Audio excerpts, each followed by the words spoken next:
Rachel Zegler as Snow White, and it's been an interesting casting because this woman is extraordinarily woke, as everyone is in Hollywood, but she's woke in a way that's quite deranged. Can you tell us a little bit about your version of Snow White? Yeah, I mean, Snow White is the girl you remember, but she's definitely made for the modern age, and there's such an emphasis on what it really means to be the fairest of them all. And for Snow White, it's coming to terms with finding herself and finding her inner voice and finding a sense of agency so that she can be a just ruler and a wonderful queen. Then the star of the film, Rachel Zegler, proceeded to light all that goodwill on fire. She made it clear that she thinks the story of Snow White is actually very creepy and misogynistic.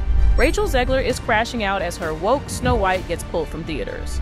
Now she's trying to reinvent herself because there's been so much blowback, and you can only imagine the studio calls about this woman behind the scene. Like, oh my God, we're $242 million in, and our lead actress hates our film. And I saw myself on screen, and I just wanted to throw up.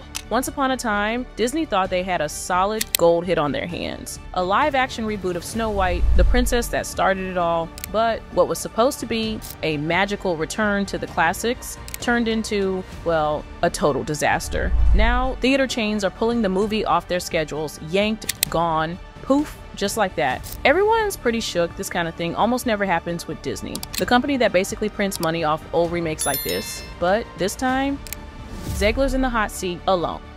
When Snow White finally dropped in theaters, you'd think there'd be a crowd at least pretending to be excited, but nope. Rachel showed up to a ghost town. She was literally the only one in the theater. Front row, grinning like the Joker, giggling at her own performance while rows and rows of seats stayed cold and empty. Decided to film herself in a theater totally empty, giggling, tee-hee-heeing with total glee.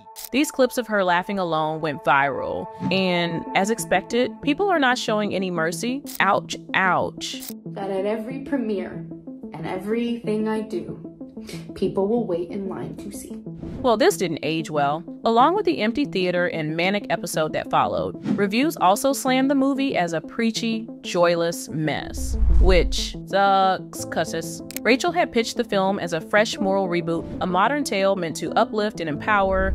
We have a different approach to what I'm sure a lot of people will assume is a love story just because, like, we cast a guy in the movie. Right. Andrew Burnap, great dude.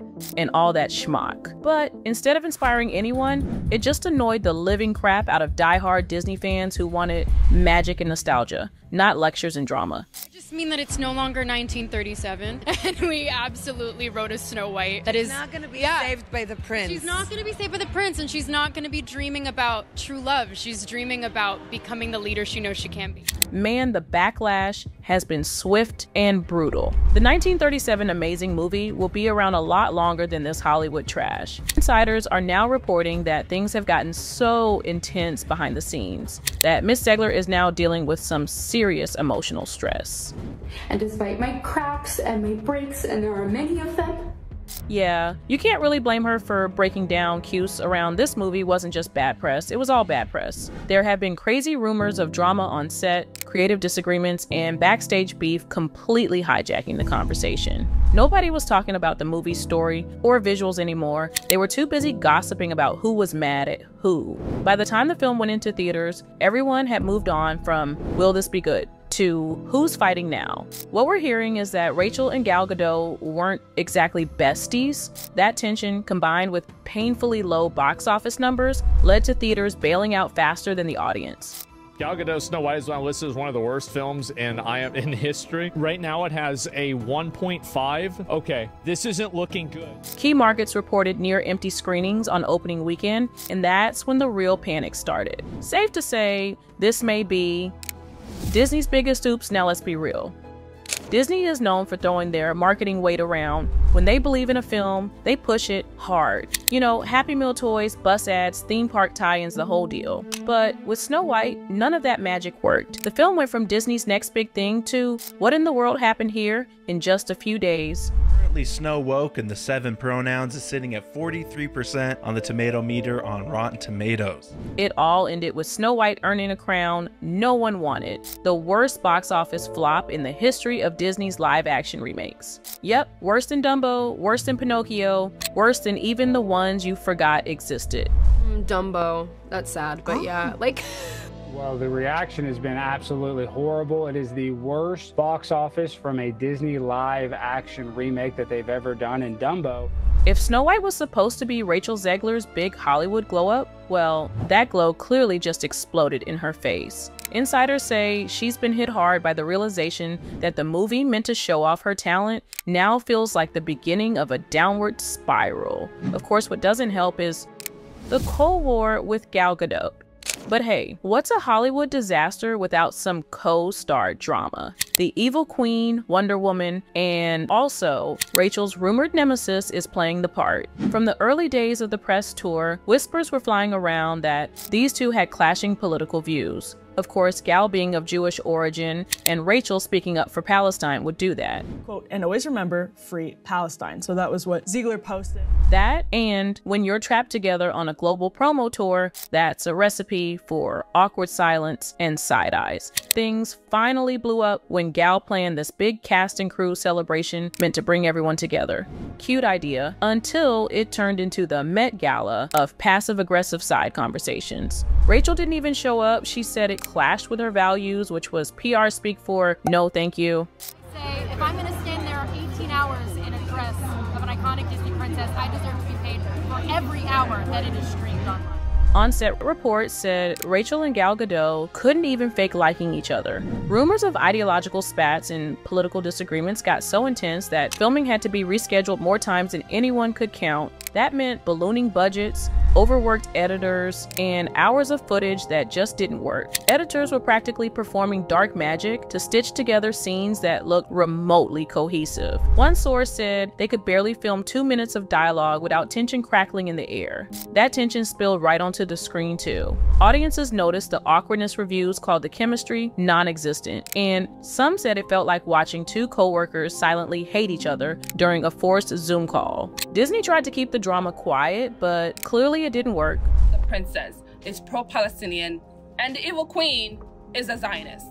At this point, even the marketing campaign was fighting for its life. Canceled photo shoots, reshoots filled with weird tension, and PR teams probably stressed chugging Red Bulls backstage just to survive.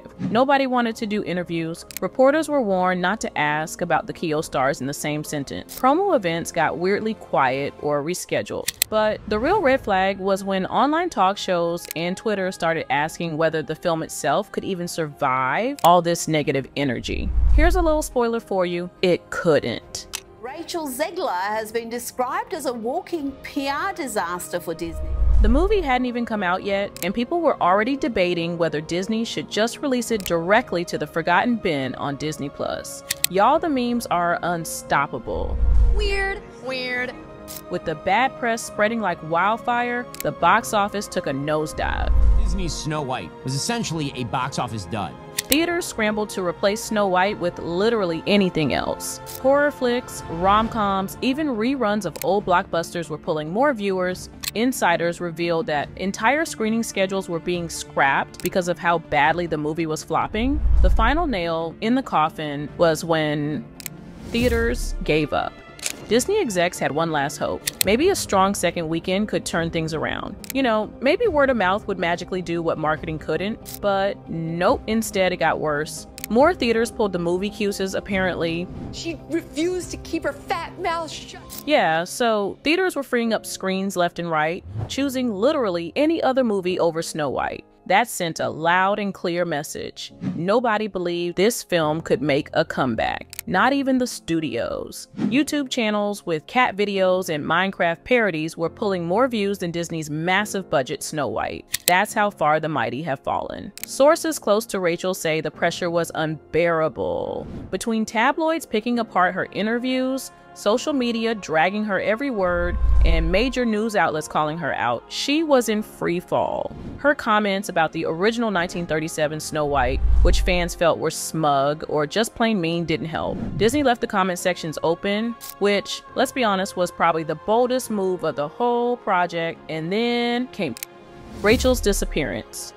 After the movie got pulled from theaters, Zegler pretty much vanished. Insiders say she went dark, locking herself away from the spotlight. Friends described her as heartbroken, crying often, and feeling like she'd become the face of a Hollywood train wreck. And let's be real, this wasn't just a flop. This was Disney's Snow White, one of the most iconic roles in the world, and it turned into a branding nightmare. For Rachel, that's a brutal weight to carry. Now, Hollywood's nervous, very nervous. Even though most people agree she's talented, no one wants a repeat of this disaster. Some studio execs are reportedly hesitant to cast her in big-budget films, afraid of dragging the same drama onto their own sets. And it's not just Rachel, there's talk that anything with Gal Gadot or Zegler might now come with the stench of Snow White's spectacular failure.